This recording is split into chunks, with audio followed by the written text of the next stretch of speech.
So we are walking through the Gospel of Mark, and we get to this place where uh, things are going to shift a little bit. Because before the first few chapters, almost everyone that Jesus interacts with has needs. And so he's miraculously meeting the needs of people. And now things are shifting to where he has crowds. And crowds is a little bit of a trigger word in the Gospels. It's always interesting to see how Jesus responds to crowds because it's so much different than like the celebrity rock star mentality. Jesus, when the Gospels call out large crowds following him, he will almost always do things to either separate out the fans from the followers, or he will get people thinking about what they're really after. And so when we look at this, it's called the parable of the sower. It's a very famous parable. Good morning, Paula. Parable of the sower, Jesus is going to get people to think about what they're really after. Why are they really there listening? And remember we said that he switches to parables, and parables is like a spiritual riddle. It's like Jesus is saying, it's right out here. You just have to do some work to get to it. I'm not going to feed you baby birds. You have to do some work to get something out of this spiritual teaching. So I'm going to go ahead and start in 4. What is it? 4:1, first part of 4. And he began to teach beside the sea, and a very large crowd gathered about him, so that he got into a boat and sat in the boat on the sea. And the whole crowd was beside the sea on the land. And I get this visual. I got to spend a week there at the Sea of Galilee where this would have taken place. And the whole Sea of Galilee is very much like a bowl. So you could see how a large crowd could be up on the like the rocky, it's not really a mountain, but the rocky hillside, and then a boat, and Jesus projected out and could have talked to a lot of people from a boat who would have gathered there on the hillside. So that's what we get here. But focus on the large crowd that's there. And he was teaching them many things in parables. And in his teachings he said to them, "Listen, behold, a sower went out to sow." So somebody scattering seeds. Sower went out to sow, and as he sowed, some seed fell along the path, like a hard path, and birds came and devoured it. Other seed fell on rocky ground, where it did not have much soil, and immediately it sprang up. But since it had no depth of soil, when the sun rose, it was scorched. Since it had no root, it withered away. Other seed fell among thorns, and the thorns grew up and choked it out. It yielded no grain. And other seeds fell into good soil and produced grain, growing up and increasing and yielding 30-fold, 60-fold, or 100-fold. And then he said, we talked about this last week, "He who has ears, let him hear." So that was Jesus' way of saying, is anybody listening? You gonna mine for this wisdom? So that was the first parable that we get from Mark. Morning, Kathy. Morning, Michael. Morning, Laura. Good to see you guys. Thanks for joining in. So Jesus tells his first parable, and it's called the parable of the sowers. And so we said a few minutes ago that this is a context of large crowds, and whenever we see large crowds, and almost anytime we see large crowds following Jesus, hi Shelby, when we see large crowds following Jesus, Jesus doesn't typically take in the large crowds. He generally gets them thinking. It's like he's not after large crowds. He's after people who really want to follow him. Hi, Andrea. So in a little bit here, a few passages, a few verses later, he's going to explain the parable of the sower. So here we go. And this is where I get excited, because for me, this concept captures, hi April. Who else we got there? That's Andrea. Hi Andrea again. This concept captures my driving force for everything I do with ministry, and what really motivates me in teaching and things like that. So here we go. This is Jesus explaining the parable of the sower. The sower sows the word. Now, if I could say, how do I want to word this? That word, W-O-R-D, there in the Bible, is something that has captured my imagination for like decades now, which I hate to admit that I'm getting old where I talk in terms of decades. Here's what's going on with the word. It's the Greek word logos or logos, and it's translated word, but it is packed with history, with philosophy. In Greek philosophy, you could translate it as source or reason. Philosophy in Jesus' day was hyper fixated on that concept, logos, word. And here's what it meant: divine wisdom. The sower sows divine wisdom. And when I was way too young, I should have been into other things, but that concept hit me of there's divine wisdom, and people wanted it. In the Old Testament, wisdom is spoken of as it's personified. It's given a very human or God qualities even. The ancient Jews believed that wisdom had its own life kind of force, and it was there with God in creation, and wisdom calls, and wisdom builds, and wisdom creates, and so there was this search for divine wisdom, and it was the word logos. So when Jesus says the sower sows the word, what he's saying is I'm going to give you a secret about divine wisdom. And when I hear that, I'm like, I'm in. And so I think to, like, now if you look at John, I'm going to look at John here, and you get to where this just, again, this just grips me. John 1, here's how John starts out his gospel. When the other gospels started out with the story, hey Tony, Italian stallion in the house. Other gospels talk about like the birth narrative, like the nativity story. Here's how John starts. In the beginning was the word. Okay, that's that logos. In the beginning was divine wisdom. And the word, divine wisdom, was with God. And the word was God. He was with God in the beginning. So in the beginning was divine wisdom, and divine wisdom was with God, and divine wisdom was God. He was with God in the beginning. And then he goes on to say, and divine wisdom, the word, became flesh, and he dwelt among us. And for me, that has always just given me chills to think of Jesus as the embodiment of divine wisdom. Morning, Bill. Divine wisdom in the flesh. And when we look at Jesus, we can see divine wisdom, and then we can decide what are we going to do with divine wisdom.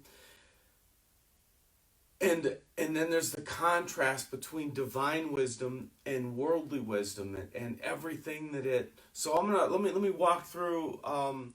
The seed falls on 4 different kinds of soil or ground, and the seed is divine wisdom. And here are the responses to divine wisdom. And what Jesus is really doing is he's looking at this big crowd and he's saying, hey, I'm about to share divine wisdom. How's it going to fall? Because he knows the way it's going to hit different people in different places, and what people are going to do with divine wisdom, because it's very different than worldly wisdom. So here we go. He says, the sower sows the word, or divine wisdom. And these are the ones, the sower sows, and these are the ones along the path where the word is sown. When they hear, Satan immediately comes and takes away the word that is sown in them. So this is, he's comparing to, hey Jackie, hey Kevin, my old roommate. The first path Jesus talks about is, or the birds come and they snatch the seed off of hard ground. It's like it never has a chance to do anything. It is taken. And what we see here, he says this is the enemy. He says this is Satan.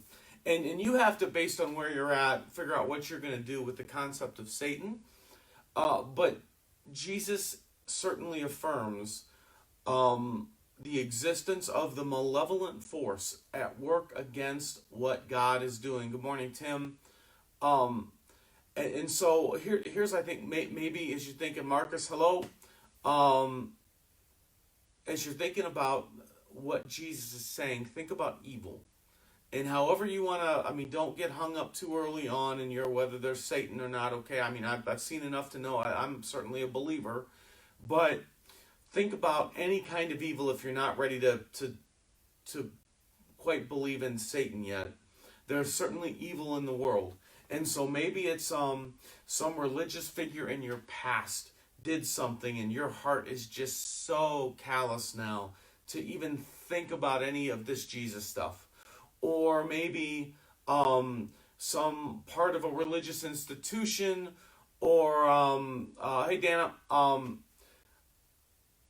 whatever. Somehow evil affected you, and now it has your heart calloused to divine wisdom, to anything that Jesus, the embodiment of divine wisdom, may want to do in your life. And you have to decide then, am I okay with that? Am I just going to remain callous to anything God could want to do? And remember what we've said in the first episodes. Most of the things that hurt people from religion are things that Jesus came to try to end. Right? So if you were negatively impacted by religion in your past, that was evil. It was probably something Jesus came to end. So he's on your team. You guys are fighting the same battles. You guys are mad at the same things. So that was the first kind of seed. That was the first, really what he's saying, that's the first kind of heart. Okay? Next.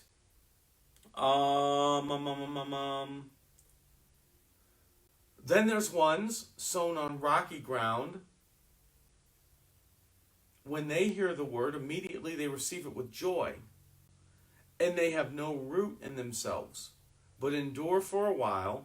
Then when tribulation or persecution arises on account of divine wisdom, immediately they fall away.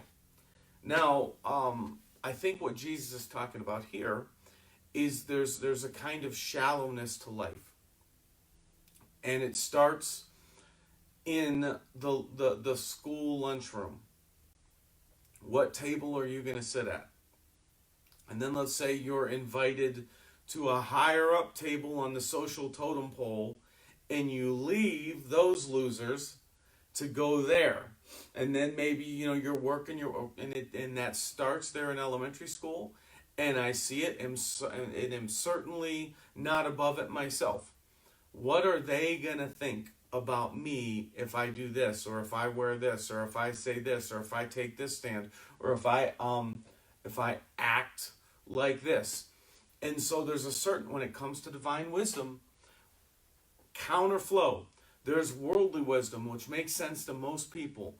Things like, let's say, greatness through success, whereas divine wisdom is greatness through servanthood. Worldly wisdom, take and get as much as you can. divine wisdom. Give as much as you can. Stand up for the underdog. Do the right thing. Whatever, the divine wisdom is going to call you to make some decisions that most people are going to look down on you for. And Jesus understands that. And he's like, okay, but this is divine wisdom, and there's a lot of you that are going to take it and you're going to run with it and you're going to be excited about it. But then you're going to start to see some of the impact it has in your relationships. You're going to, like, persecution. It could just be in the form of an eye roll. But are you going to go for life God's way and take on this divine wisdom? Or, hey, Bianca, or are you going to buckle to the approval of others? So he's looking at this huge crowd. And he's like, yeah, you're all into this divine wisdom now, but you're going to go back home, and it's going to start to affect some of your relationships. And you're going to have to decide, okay, what am I going to do with it? Then there is other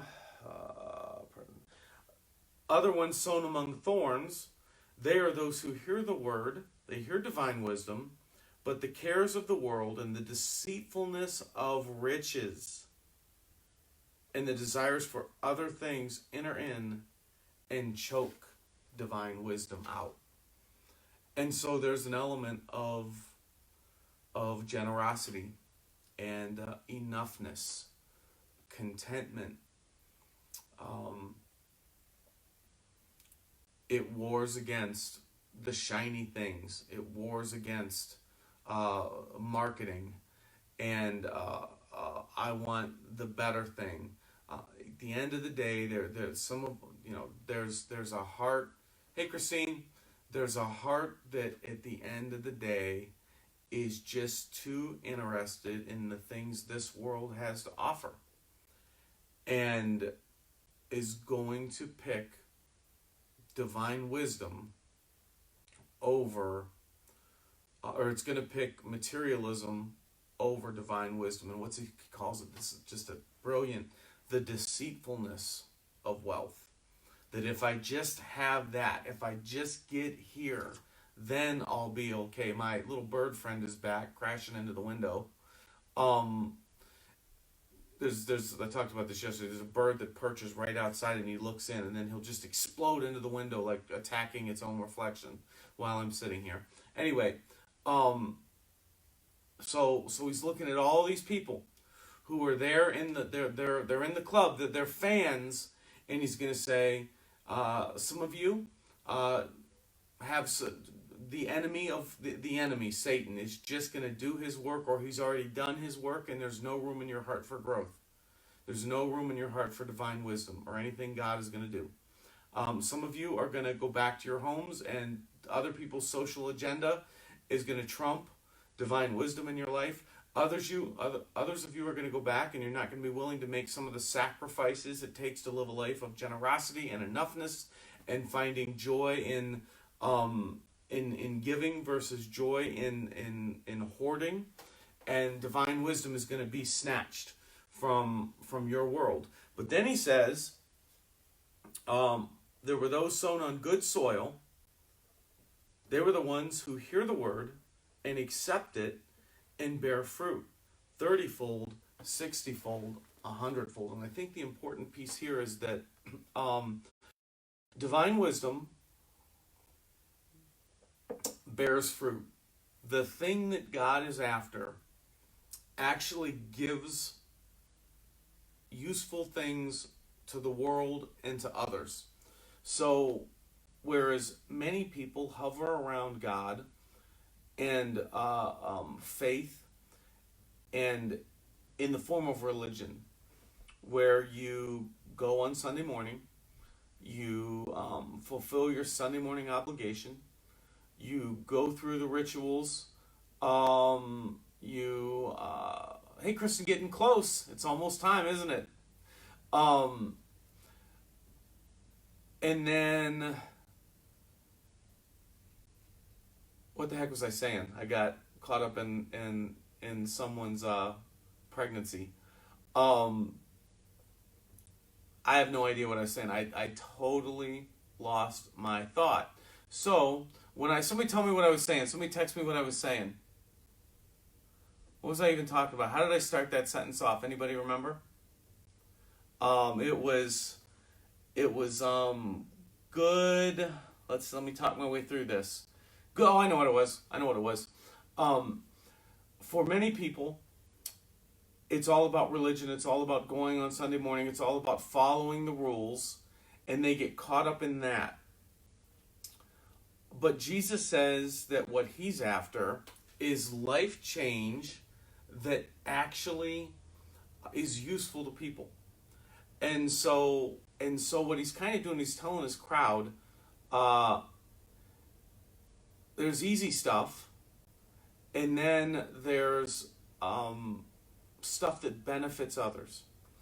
And so understand that divine wisdom is not about jumping through hoops to please God, because that's easy. It's easy to go to church. No matter how bad the service is, it's easy to go to church. You could be bored for an hour. If that's all God wants, great. But what Jesus is saying is there's the word, there's divine wisdom, and it's going to produce fruit 30, 60, 100-fold. It's going to multiply. And the idea of fruit, what does fruit bear? Fruit bears seeds. So it multiplies itself in the lives of others. Divine wisdom in your life multiplies itself in the lives of others. And so he's telling this huge crowd, decide what you're even looking for. Like, if you're not in this in order to produce something that helps others, then you're not even looking for the right thing. So, we look at this parable, and I think context is key. Context is a large crowd, and Jesus was never interested in large crowds. He wanted followers. And then the idea of the word being divine wisdom is key. That Jesus is talking about, this is divine wisdom. What are you going to do with it? And then he invites us to look at our hearts with some of the common traps that we fall in. Things like concern for what other people think. Things like things other people have done to us in the past, evil things. Things like materialism. And then we just decide, hey Brenda, we just decide, where is our heart right now when it comes to divine wisdom, the teachings of Jesus, and what are we going to do with it? Are we okay with it? Are you okay that your heart right now, you're really more interested in what the other people think? Or at the end of the day, I really just want to do what it takes to have a nicer car? Or are you ready to journey with God, to develop divine wisdom in your life in a way that benefits and helps others? Good morning, Jackie. And gets them to places where you are right now. So that is the first parable from Jesus. Tomorrow, I want to talk about storms, walking with Jesus through storms, having Jesus on the ship in the midst of a storm. And of course, that is embodied by Game 7 of 2016, when LeBron James and the Cavaliers, and really it was a team effort, brought us the first Cleveland championship in my lifetime. So I will see you tomorrow at 9 a.m. Take care.